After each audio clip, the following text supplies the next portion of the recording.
हम भारत के लोग इतने समझदार हैं कि ट्रेन में चलते हैं ना, कभी कभार अगर एसी का टिकट बाय द वे ले लिया तो वहाँ से चादर चुरा लेते हैं, टॉवेल चुरा लेते हैं, बेडशीट चुरा लेते हैं।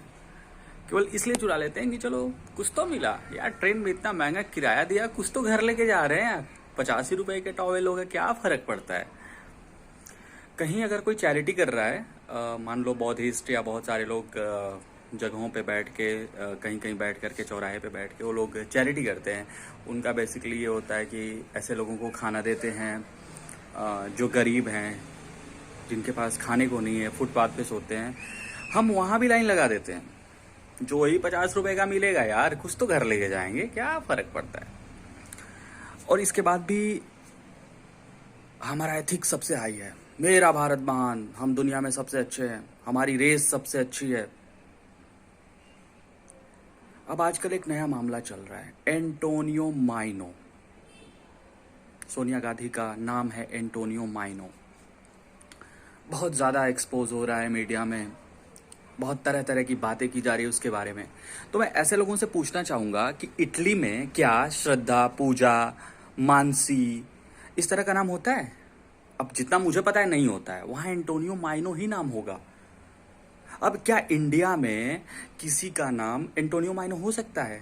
नहीं हो सकता। फ्रेंच नाम इंडिया में नहीं हो सकता, जर्मन नाम इंडिया में नहीं हो सकता। इंडिया में तो इंडियन नाम ही होंगे ना यार। अब क्या इटली में इस तरह के नाम, पूजा, श्रद्धा, मानसी, फुलमतिया, अगरबत्तिया, इस तरह का नाम होता है? नहीं होता है। तो उसके नाम को लेकर के आप यार क्या कर रहे हो? आप बोलते हो वहां पे वो शराब बेचती थी, ठीक है ना, हमारे यहाँ भी तो साहब चाय बेचते थे। और यार जब तुम शराब को खराब मानते हो, शराब बेचने को, तो शराब पीने को भी खराब मानो ना, बैन कर दो शराब पीने वालों पे। तो आपके यहाँ तो जितने बड़े बड़े इलीट क्लास हैं, अरे छोड़ो इलीट क्लास, क्या हमारे गांव में जो लोग हैं, ऐसा कोई परिवार नहीं होगा जिनमें एक आध पीने वाले लोग ना हो। और वो जज कर रहे हैं कि सोनिया गांधी इटली में शराब बेचती थी। यार जैसे इंडिया में ना चाय है, वैसे यूरोप में शराब है।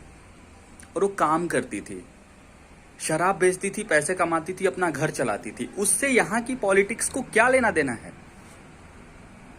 कम से कम ट्रेन से बेडशीट तो नहीं चुराती थी, कम से कम चैरिटी की लाइन में खड़ा होकर के प्लेट लेके तो नहीं खड़ी हो जाती थी कि जिनके पास खाना नहीं है उनका खाना हम ले करके अपने घर आ रहे हैं और हम अपने आप को ईमानदार और एथिकल पर्सन कह रहे हैं। मतलब कुछ भी होता जा रहा है, कुछ भी हो रहा है, हम लोग कुछ भी एक्सपोज कर रहे हैं। कहीं से हमें व्हाट्सएप यूनिवर्सिटी और फेसबुक यूनिवर्सिटी पे कहीं से कोई डेटा मिलता है, हम उस पर शेयर करना शुरू कर देते हैं, राष्ट्रवादी बन जाते हैं। भैया राष्ट्रवादी नहीं, ये चूतियापा बोलते हैं इसको।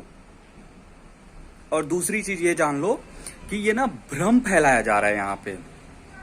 मैं मानता हूं सोनिया गांधी की बात छोड़ दिया जाए, गांधी परिवार की बात किया जाए, तो गांधी परिवार इस पूरी दुनिया में सबसे ज्यादा रिच पॉलिटिशियन फैमिली है, जिसके पास सबसे ज्यादा पैसा है। पैसा कहाँ से आया? लूट के ही आया, जाहिर सी बात है। तो आप इस चीज को एक्सपोज करो ना, आप इस चीज को करो कि उन्होंने इतनी प्रॉपर्टी कैसे बना ली। मैंने पढ़ा है कि बहुत पहले इंदिरा गांधी के टाइम में रॉ के बहुत सारे मिशन फेल हुए थे गल्फ कंट्रीज में। आप उनको क्यों नहीं एक्सपोज कर रहे हो? उनमें शामिल लोगों को तो आप ऊंचे ऊंचे पद दिए जा रहे हो, एक्सपोज कर रहे हो। सोनिया गांधी का नाम एंटोनियो माइनो था, वो शराब बेचती थी। अबे क्या फर्क पड़ता है? यहाँ पीहड़ के जंगलों से आप उठा उठा करके जो लोग पहले किडनैपिंग किया करते थे, मर्डर किया करते थे, वो आते हैं आपके यहाँ से टिकट लेके सांसद बन जाते हैं, फिर आप उनको मिनिस्टर बना देते हैं। आप क्या वॉशिंग मशीन है कि जो अंदर घुसेगा वो गंदा घुसेगा, बाहर साफ निकल जाएगा? उन चीजों को मुद्दा बनाइए जो मुद्दा बनाने लायक हैं। उनकी प्रॉपर्टी को मुद्दा बनाइए, गांधी परिवार के। गांधी परिवार ने जहां जहां जो जो गलत काम किया उसको मुद्दा बनाइए, पूरा देश आपके साथ होगा। बट ये जो आप कर रहे हो ना, ये बहुत ही ज्यादा गलत है और इसमें हम सबका कहीं से ना कहीं से कंट्रीब्यूशन है। यार देखो सीधी सी बात है, हर एक पार्टी की आईटी सेल होती है और उन लोगों का काम यही होता है दिल्ली में बैठ करके चुटकुले बनाना। कुछ कांग्रेसी मोदी पे चुटकुले बनाएंगे और भाजपाई राहुल गांधी पे, सोनिया गांधी पे चुटकुले बनाएंगे, मीम्स बनाएंगे।